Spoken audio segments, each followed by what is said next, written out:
Good afternoon. My name is Alex Rampt. And I'm Justice Cullivan. Welcome to The Grit.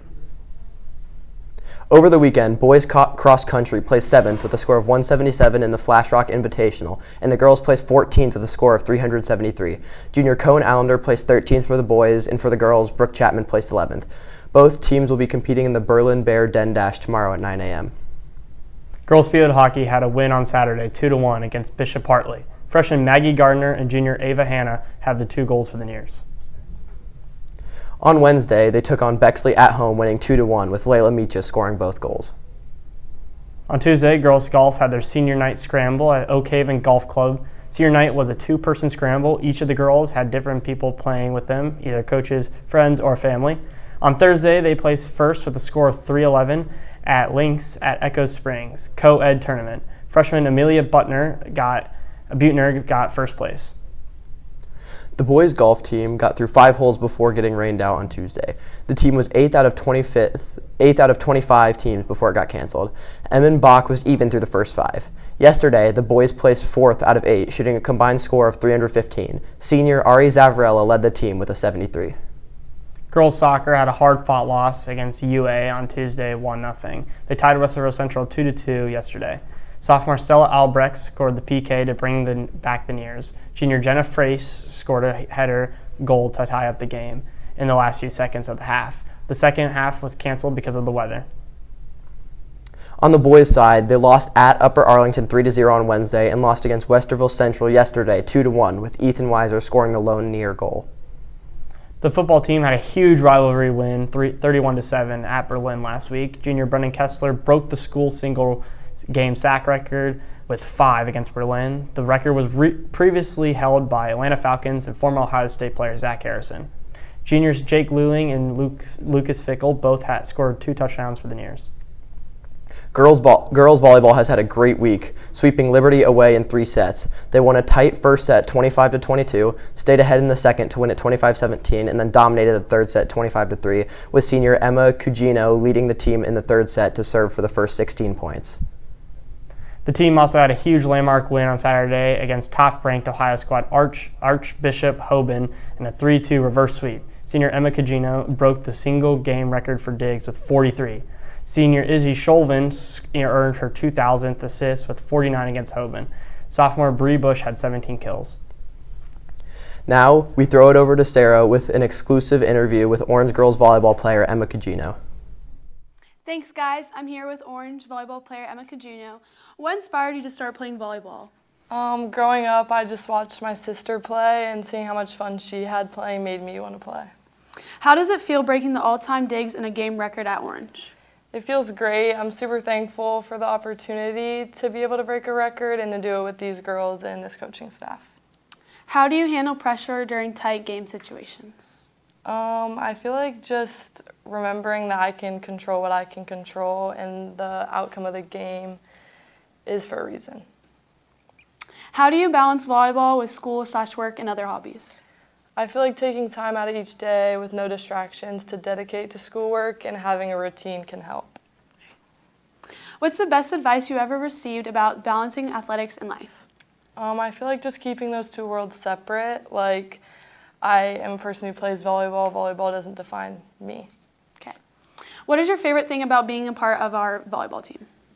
Just the girls and being a part of the team culture and making memories and friends. Okay. Do you have a favorite off-season activity to help you stay active or relaxed? Yeah, a few times out of the week I'll lift with my personal trainer, and I also get reps in the gym with my coach. Thank you, Emma, and good luck on the rest of your season. Now back to the boys.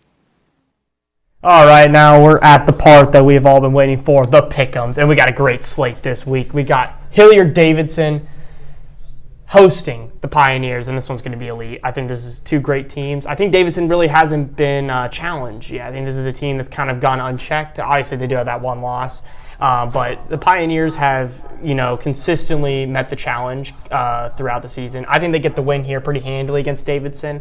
I think we know Davidson's going to try to keep that Orange offense off the field, run the clock out. I don't think that's going to go over very well with this Pioneers. Just such a quick offense, and you're depending a lot on this Davidson offense, which I don't find very good.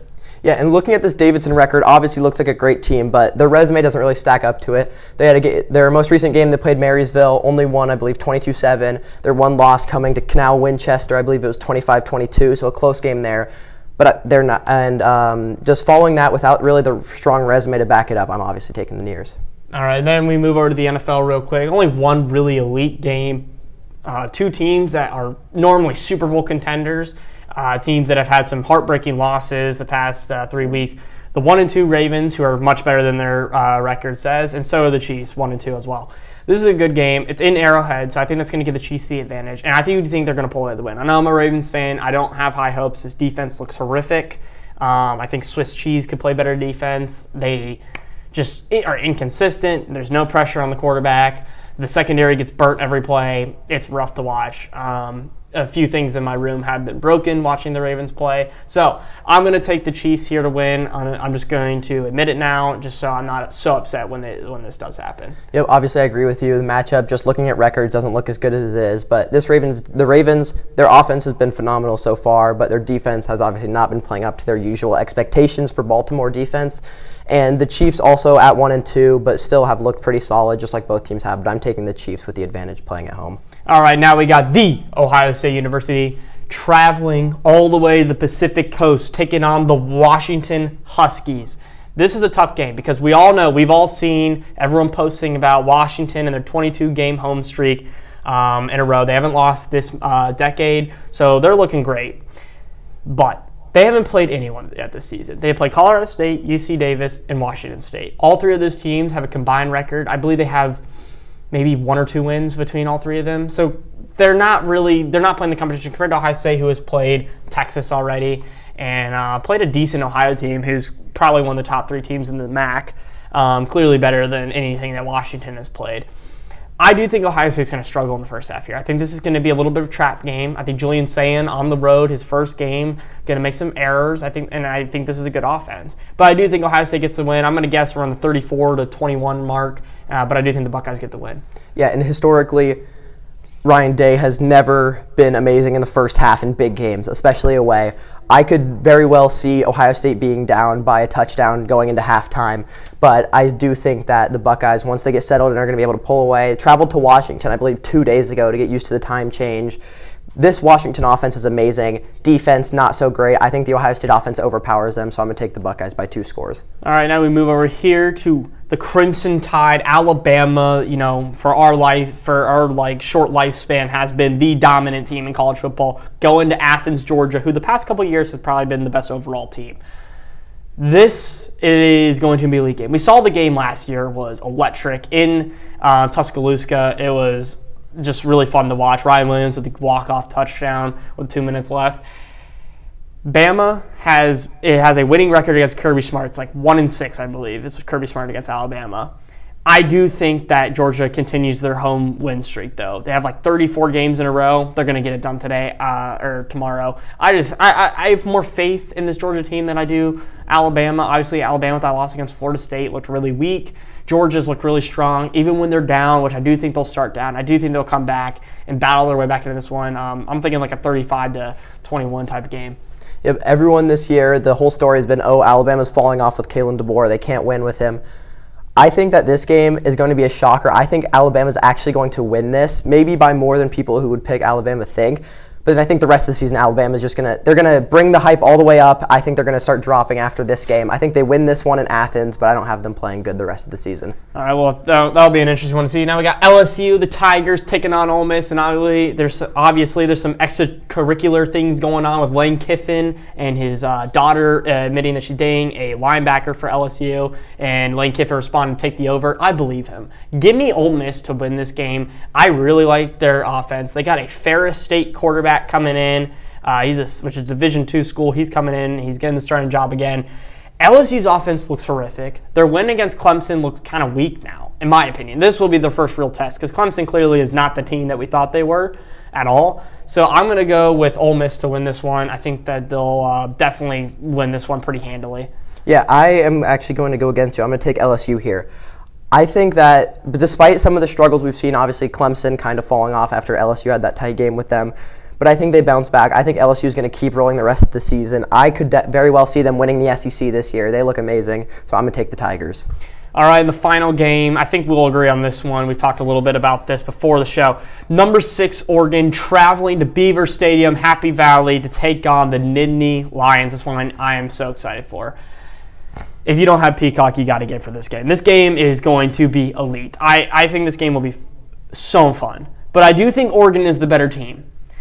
I think they are built better. I think they have a better overall team, especially in the trenches. I think that's where the game's going to be won. I really like their D-line. Their running defense is has struggled a little bit, which I do think is going to allow Penn State to make this closer than I originally thought. I do think it's going to be a one-score game. I think it's going to be a 30-24 win for Oregon, and I think they'll get the job done on the road. Yep, obviously it's going to be probably one of the best environments all year, probably one of the best games we see all year during the regular season. I love the matchup here. What I don't like is Drew Aller for Penn State.